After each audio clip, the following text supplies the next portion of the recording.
हाय दोस्तों, आज के इस लेक्चर के माध्यम से हम पढ़ने वाले हैं स्पाइनल कॉर्ड इंजरी। तो सबसे पहले आप ये समझिए कि स्पाइनल कॉर्ड क्या होती है। तो स्पाइनल कॉर्ड हमारे सेंट्रल नर्वस सिस्टम का पार्ट होती है, जिसमें कि सेंट्रल नर्वस सिस्टम में हमारा ब्रेन आता है, वर्टिब्रा आता है, स्पाइनल कॉर्ड आती है। तो जो हमारी वर्टिब्रा होती है, मतलब जो हमारी रीढ़ की हड्डी होती है, इसी के अंदर से ही क्या होता है कि हमारी स्पाइनल कॉर्ड आती है। और इसी स्पाइनल कॉर्ड में से ही क्या होता है, फर्दर बहुत सारी नर्व्स निकलती हैं, स्पाइनल नर्व्स निकलती हैं, जो आप देख पा रहे होंगे। तो ये नर्व्स निकलती हैं जो ये हमारी पूरी ऑल बॉडी पार्ट में क्या होता है, फैली हुई होती है। ठीक है, तो इन्हीं की हेल्प से ही क्या होता है कि हम बॉडी का मूवमेंट कर पाते हैं। जब भी कोई हमें टच करता है तो वो फील कर पाते हैं। जो कोई भी गर्म वस्तु को टच करते हैं तो वो भी हम फील कर पाते हैं। तो वो सब हम इस नर्व की ही हेल्प से क्या होता है, फील कर पाते हैं। ठीक है, तो ये जो नर्व होती हैं ये अलग अलग होती हैं। जैसे कि जो हमारा वर्टिब्रा होता है तो वो अलग अलग पार्ट में डिवाइडेड होता है, जैसे कि cervical spine, थोरेक्सिक spine, lumbar spine, sacrum, कोकस। तो उसी प्रकार क्या होता है कि हमारी जो नर्व्स होती हैं ये भी अलग अलग पार्टों में डिवाइड होती है। जैसे कि सर्वाइकल नर्व होती हैं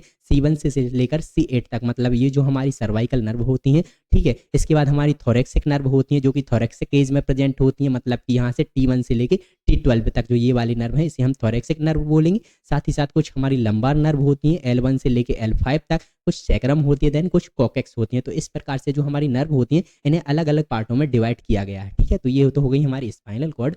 चलिए इसके बाद अब हम समझते हैं स्पाइनल कॉर्ड इंजरी क्या होती है। तो देखिए, spinal cord is a neurological condition resulting from damage to the spinal cord leading to partially और complete loss of motor, sensory and autonomic function. इसकी डेफिनेशन मतलब ये है कि जो हमारी स्पाइनल कॉर्ड होती है, ठीक है, अगर क्या होता है किसी भी तरह से कोई फ्रैक्चर हो जाता है, कोई ट्रोमा हो जाता है, कोई चोट लग जाती है जिस कारण से हमारा वर्टिब्रा फ्रैक्चर हुआ है, और उसी कंडीशन में जो हमारी स्पाइनल नर्व होती है जो कि वर्टिब्रा के अंदर से गई होती है, अगर उसमें क्या हो जाता है, कोई इंजरी हो जाती है जिसके कारण क्या होता है वो डैमेज हो जाती है। ठीक है, तो इसके डैमेज होने से क्या होता है कि जो भी हम मूवमेंट कर पाते हैं, जो भी हम टच करते हैं तो वो फील कर पाते हैं, या जो भी हमारी बॉडी के फंक्शन होते हैं, मतलब जो भी मोटर, सेंसरी, ऑटोनोमिक जो भी फंक्शन होते हैं हमारी बॉडी के, वो लॉस हो जाते हैं। ठीक है, तो ये कंप्लीटली भी लॉस हो सकते हैं, मतलब परमानेंट तरीके से भी लॉस हो सकते हैं, या फिर थोड़ी बहुत लॉस हो सकते हैं। ये डिपेंड करता है कि हमें चोट कितनी लगी है, मतलब डिपेंड ये है कि हमारी जो स्पाइनल कॉर्ड में इंजरी आई है वो कितनी आई है। अगर ये ज़्यादा ही आई होगी यहाँ पर इंजरी तो ये कंप्लीटली लॉस हो जाते हैं हमारी बॉडी के फंक्शन। अगर थोड़ी बहुत इंजरी आई होगी तो मतलब थोड़े बहुत लॉस होते हैं हमारे फंक्शन, ठीक है, जो कि बॉडी के फंक्शन होते हैं। ठीक, तो ये तो हो गई स्पाइन। चलिए इसके बाद अब हम बात करते हैं कॉजेस एंड रिस्क फैक्टर, मतलब ऐसे क्या कारण होते हैं जिसके कारण हमारी स्पाइनल कॉर्ड में इंजरी हो सकती है। तो फर्स्ट है हमारा ट्रूमेटिक कॉजेस। ट्रूमेटिक कॉजेस मतलब ये होता है कि जब हमें कोई चोट लगती है, कोई ट्रूमा होता है, तो उसके कारण क्या हो सकता है कि हमारी स्पाइनल कॉर्ड में डिफेक्ट आ सकता है। तो वो कैसे कैसे आ सकता है, जैसे कि मोटर व्हीकल एक्सीडेंट, मतलब कि मोटर वाहन से जैसे एक्सीडेंट होता है, लाइक जैसे कि आप बाइक से गिर जाते हैं, ठीक है, आप साइकिल से गिर जाते हैं, कार एक्सीडेंट हो जाता है, बस एक्सीडेंट हो जाता है, तो उस कंडीशन में भी क्या हो सकता है कि जो आपकी वर्टिब्रा होती है वो फ्रैक्चर हो सकती है, जिसके कारण जो आपकी स्पाइनल कॉर्ड होती है उसके अंदर से गई होती है वो भी आपकी डैमेज हो सकती है। ठीक है, इसके साथ फॉल्स फॉल्स का मतलब ये होता है कि कभी आप गिर जाते हैं कहीं से, जैसे छत से गिर जाना, किसी बिल्डिंग से गिर जाना। स्पेशली ये हमें एल्डरली इंडिविजुअल देखने को मिलता है, मतलब जो बुजुर्ग एज वाले पर्सन होते हैं, जो बुजुर्ग पर्सन होते हैं, वो उनको ज़्यादा चांसेस होते हैं गिरने के, वो कहीं भी गिर सकते हैं। ठीक है, वो रोड से चलते समय भी गिर सकते हैं और कहीं पर भी गिर सकते हैं। ठीक, इसके साथ हम बात करते हैं स्पोर्ट्स इंजरी। स्पोर्ट्स इंजरी क्या होता है कि आप कोई स्पोर्ट्स खेल रहे हैं, जैसे कि आप डाइविंग कर रहे हैं, आप तैर रहे हैं, ठीक है, तैरते समय आप फुटबॉल खेल रहे हैं, आप मैच खेल रहे हैं, तो इसके दौरान क्या हो सकता है कि आप गिर सकते हैं, और आपको गिरने से क्या हो सकता है कि आपके स्पाइनल कॉर्ड में चोट आ सकती है और ये स्पाइनल कॉर्ड डैमेज हो सकती है। ठीक है, इसके साथ वायलेंस। वायलेंस का मतलब क्या होता है, लड़ाई झगड़ा। क्या होता है, कभी कभी लड़ाई झगड़े ऐसे भी होते हैं जैसे कि गन शूट वुंड, किसी ने लड़ाई झगड़े इतने हो गए कि किसी ने गन मार दी, मतलब कि बंदूक चला दी। तो बंदूक चलाने पर क्या हो सकता है कि जो हमारी स्पाइनल कॉर्ड हो सकती है वो पूरी तरह से डैमेज हो सकती है। ठीक है, स्टेप वुंड क्या होता है कि कभी किसी ने चाकू से कोई वार कर दिया, ठीक है, चाकू मार दी, तो उसके कारण क्या हो सकता है, चाकू से भी वुंड हो सकता है। ठीक है, और वुंड होने से क्या हो सकता है कि जो हमारी स्पाइनल कॉर्ड है वो डैमेज हो सकती है। ठीक है, इसके बाद अब हम बात करते हैं इंडस्ट्रियल एक्सीडेंट। तो क्या होता है, कुछ इंडस्ट्री होती है, जैसे कुछ फैक्ट्री होती है, उसमें कुछ मशीनों का यूज होता है, तो कहीं ना कहीं उसका भी एक्सीडेंट हो सकता है मशीनों से, जिस कारण से हमारी स्पाइनल कॉर्ड डैमेज हो सकती है। ठीक है, तो ये तो होगा कुछ एक्सीडेंट जिसके जरिए क्या हो सकता है कि जो हमारी स्पाइनल कॉर्ड होती है, जो हमारी रीढ़ की हड्डी होती है, उसमें डैमेज आ सकता है। ठीक है, स्पाइनल कॉर्ड में डैमेज आ सकता है। इसके बाद हम बात करते हैं नॉन ट्रॉमेटिक कॉजेस, मतलब बिना कोई एक्सीडेंट के कैसे डैमेज हो सकती है। तो फर्स्ट है हमारा ट्यूमर, ठीक है, स्पाइनल कॉर्ड एंड वर्टिब्रा, जो हमारी स्पाइनल कॉर्ड होती है, देन जो हमारा वर्टिब्रा होता है, ठीक है, अगर यहाँ पर क्या होता है कोई ट्यूमर का फॉर्मेशन हो जाता है, कोई ट्यूमर बनने लगता है यहाँ पर, ठीक है, तो कहीं ना कहीं जो हमारी स्पाइनल कॉर्ड होती है वो भी डैमेज हो सकती है, ठीक है। इसके बाद इन्फेक्शन, अगर कोई इन्फेक्शन हो जाता है, ठीक है, तो इन्फेक्शन जैसे कि ट्यूबरक्लोसिस हो जाता है, मेनिंजाइटिस, मेनिंजाइटिस आप समझते हैं कि जो हमारी ब्रेन होती है, स्पाइनल कॉर्ड होती है, उसकी कवरिंग लेयर होती है, उसमें कोई इन्फेक्शन हो जाता है, इन्फ्लामेशन हो जाता है, तो कहीं ना कहीं जो हमारी स्पाइनल कॉर्ड होती है वो डैमेज हो सकती है, ठीक है, उसमें अफेक्ट आ सकता है, जिस कारण से जो हमारे मोटर फंक्शन होते हैं, मूवमेंट करने के जो फंक्शन होते हैं वो लॉस हो सकते हैं, ठीक है।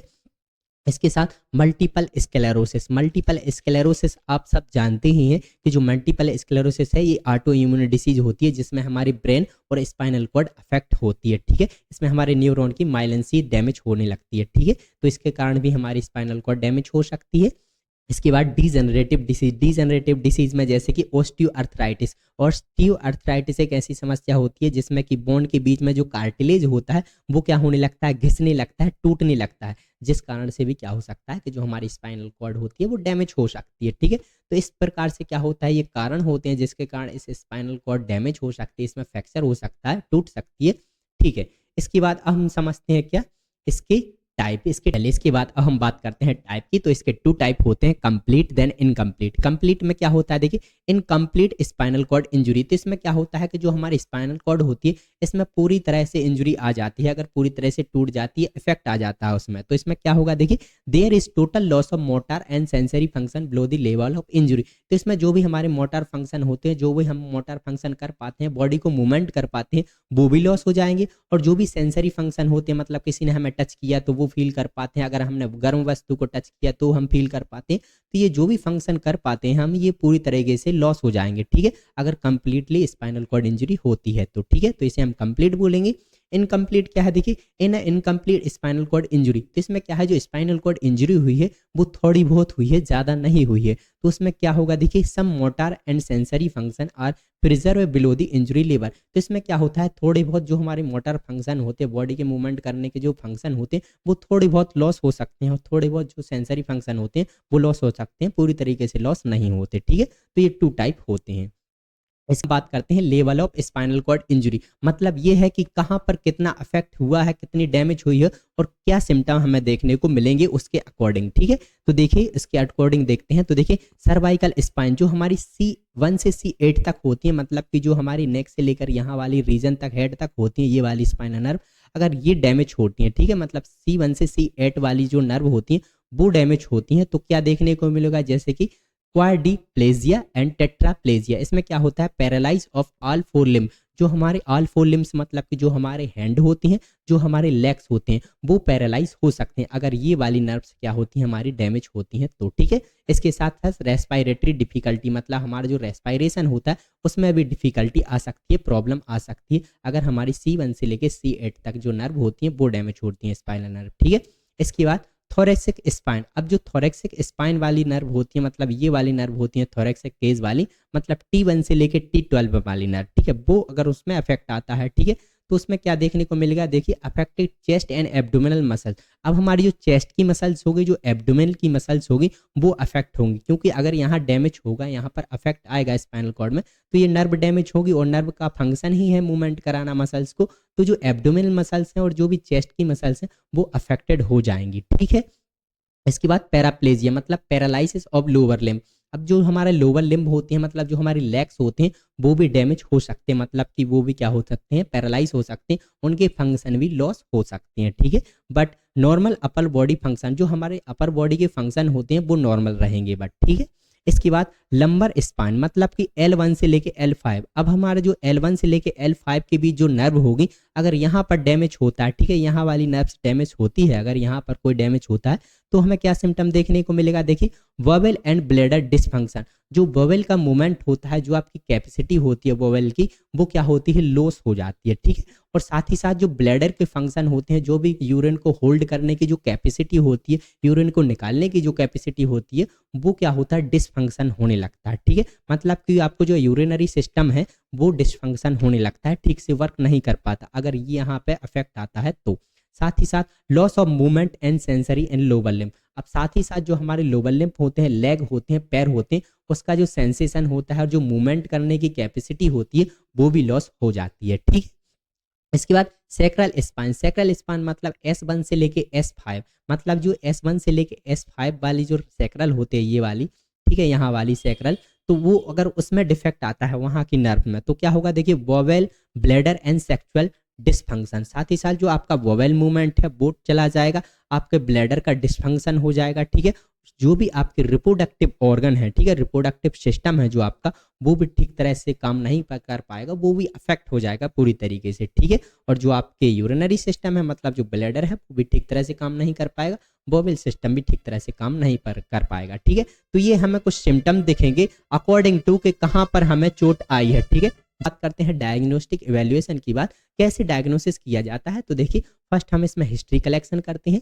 फिजिकल एग्जामिनेशन करते हैं प्रॉपर तरीके से। ठीक है, पूरी बॉडी को असेस करते हैं, देखते हैं कहीं और तो चोट नहीं आई। एक्सरे किया जाता है, पूरे स्पाइनल कॉर्ड का एक्सरे किया जाता है, वर्टिब्रा का पूरा एक्सरे होता है।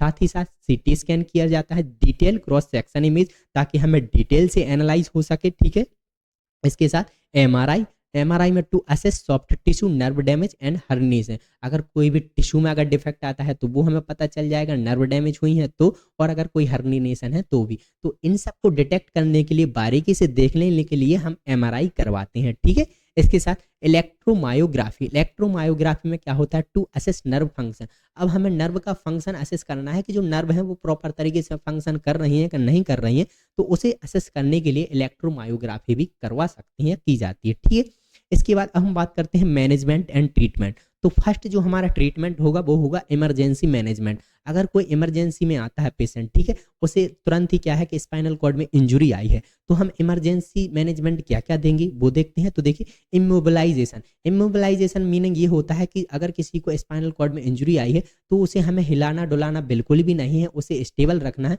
ताकि जो चोट है वो ज़्यादा ना बढ़ सके और उससे ज़्यादा प्रॉब्लम ना हो। ठीक है, इसके बाद देखिए airway management, if respiratory distress is present, अगर उसे प्रेजेंटली क्या हो, रेस्पिरेटरी में प्रॉब्लम आ रही है, ठीक से वो व्यक्ति सांस नहीं ले पा रहा है, ठीक है, रेस्पिरेटरी में प्रॉब्लम आ रही है, ठीक है, तो उसका एयरवे मैनेजमेंट करना होता है उससे हमें। ठीक है, उसका ऑक्सीजन लेवल हमें प्रॉपर तरीके से मैनेज करना होता है। ठीक है, इसके बाद देखिए intravenous fluid to maintain blood pressure, अब हमें उसका ब्लड प्रेशर मेंटेन करना है, इसीलिए हम उसे इंट्रावीनस फ्लूइड चढ़ा देंगे।